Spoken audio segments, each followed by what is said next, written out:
வெற்றிகரமான இயக்குனர் பாலு மகேந்திரா.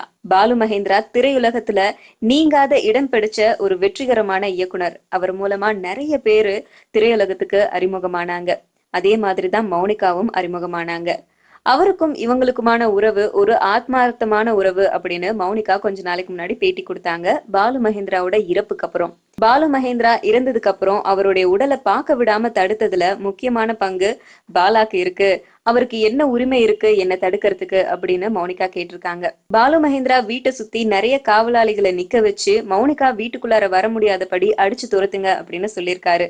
எங்க 2 பேருக்குமான உறவு இவருக்கு என்ன தெரியும், இவருக்கு என்ன உரிமை இருக்கு என்ன இவரை பார்க்க விடாம தடுக்கிறதுக்கு அப்படி இப்படின்னு நிறைய கேட்டிருக்காங்க மௌனிகா. பாலு மகேந்திரா இறக்குறதுக்கு முன்னாடியே பாலாவால ஏதாச்சும் பிரச்சனை வந்தது அப்படின்னா பாரதி ராஜா மூலமா உதவிய நாடி என்ன நீ பார்க்கலாம் அப்படின்னு இறக்குறதுக்கு கொஞ்ச நாளைக்கு முன்னாடி சொல்லியிருந்தாராம்.